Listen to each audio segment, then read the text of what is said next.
거룩한 습관, 하루에 한 절 그림 암송입니다. 말씀은 창조합니다. 치유합니다. 회복합니다. 기쁨입니다. 구원입니다. 선한 일을 행할 능력입니다. 오늘은 마태복음 18장 19절로 20절을 그림을 보며 암송할 텐데 먼저 말씀을 다 같이 읽어보겠습니다. 진실로 다시 너희에게 이르노니 너희 중에 두 사람이 땅에서 합심하여 무엇이든지 구하면 하늘에 계신 내 아버지께서 그들을 위하여 이루게 하시리라. 두세 사람이 내 이름으로 모인 곳에는 나도 그들 중에 있느니라. 마태복음 18장 18절 20절은 교회에 매고 푸는 권세, 즉 권징을 시행하고 해제할 수 있는 권세에 대한 설명입니다. 마태복음 18장 19절 20절을 암송하는 저와 여러분은 하나님의 질서에 따라 마음을 합하여 기도하기를 소망하며 암송을 해보겠습니다.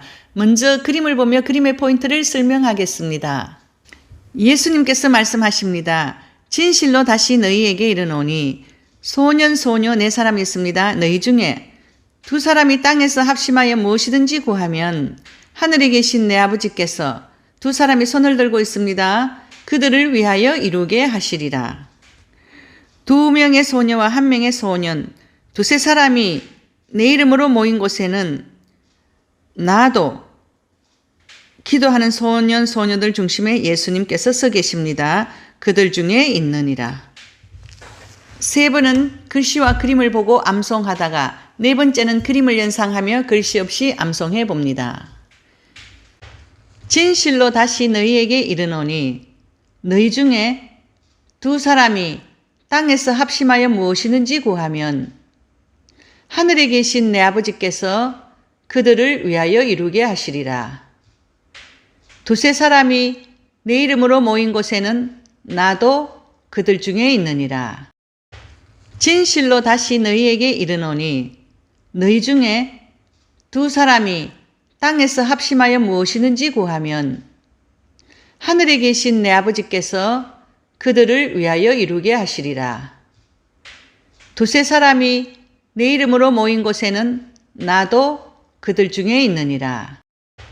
진실로 다시 너희에게 이르노니 너희 중에 두 사람이 땅에서 합심하여 무엇이든지 구하면 하늘에 계신 내 아버지께서 그들을 위하여 이루게 하시리라. 두세 사람이 내 이름으로 모인 곳에는 나도 그들 중에 있느니라.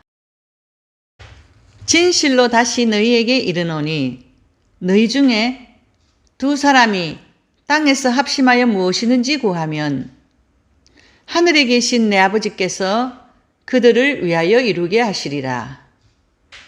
두세 사람이 내 이름으로 모인 곳에는 나도 그들 중에 있느니라. 진실로 다시 너희에게 이르노니 너희 중에 두 사람이 땅에서 합심하여 무엇이든지 구하면 하늘에 계신 내 아버지께서 그들을 위하여 이루게 하시리라. 두세 사람이 내 이름으로 모인 곳에는 나도 그들 중에 있느니라. 19절은 진실로 다시 너희에게 이르노니 너희 중에 두 사람이 땅에서 합심하여 무엇이든지 구하면 하늘에 계신 내 아버지께서 그들을 위하여 이루게 하시리라. 본문은 교회가 건징을 시행함에 있어서 반드시 두 사람 이상의 합치된 의견과 기도가 필요하다는 의미를 뜻합니다. 권징이 개인적이거나 주관적으로 이루어져서는 안 되며 두 사람 이상의 합치된 의견과 한마음으로 드리는 기도가 있어야 함을 보여줍니다. 이러한 상황이 충족될 때 비로소 구하는 모든 것이 이루어진다는 의미를 분명하게 드러냅니다. 20절은 두세 사람이 내 이름으로 모인 곳에는 나도 그들 중에 있느니라. 본문은 교회의 중심은 바로 그리스도이시며 그리스도를 중심으로 모여야 함을 보여주는 결정적인 구절입니다. 예수의 이름이 중심이 되는 교회만이 그리스도의 참된 지체로서 세상을 변화시킬 수 있습니다. 저와 여러분은 예수님을 마음의 중심에 모시고 예수님의 참된 지체로서 기도하기를 소망합니다. 오늘도 상담 사례를 말씀드리겠습니다. 제 친구 목사님이 뇌졸중으로 병원에 입원한 친척을 신방해달라고 요청했습니다. 그 친척은 초등학교 교감 선생님으로 굉장히 정직하고 바르고 삶의 모범이셨다고 하셨습니다. 근데 갑자기 뇌졸중으로 쓰러지셔서 몸도 움직일 수 없고 말도 못하는 중증 환자여서 가족들은 충격에 빠지고 아내는 절망에 빠져 있다고 친구 목사가 말해 주었습니다. 제가 병원에 도착하니 아내 되는 분이 교감 선생님을 휠체어에 태워서 병원 휴게실에 나와서 기도해 달라고 했습니다. 그래서 제가 기도해 주려고 하다가 말도 못하시고 알아듣지도 못하시니 기도만 해주면 알아들었을 수 있을까라는 생각이 잠깐 들었습니다.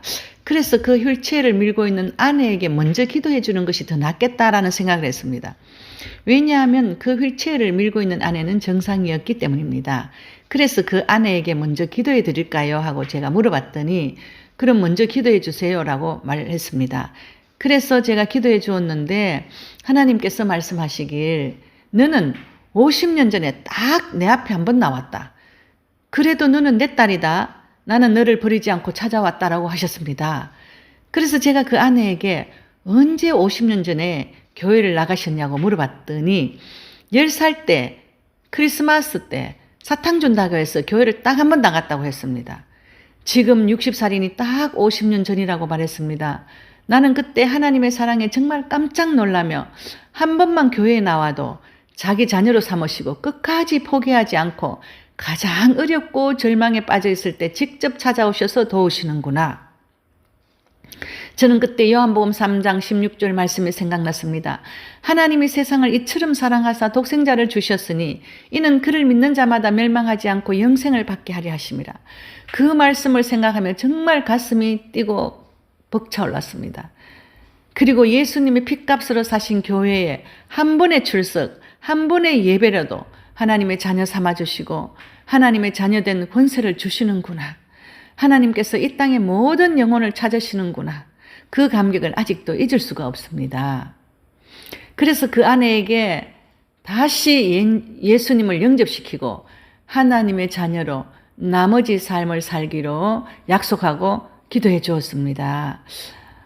또 잘 못 알아듣고 휠체어에 누워있는 남편에게는 제가 그 남편의 귀에 대고 주님을 영접시키고 아내에게 남편과 손잡고 날마다 하나님의 자녀된 권세로서 치료해 달라고 기도해 주시고 또 성경 읽어 드리고 나머지 삶을 주님께 맡기고 주님 말씀대로 살기를 기도하라고 하고 돌아왔습니다. 감사합니다. 치유와 기도 응답의 최고인 말씀 암송을 사랑해요. 샬롬.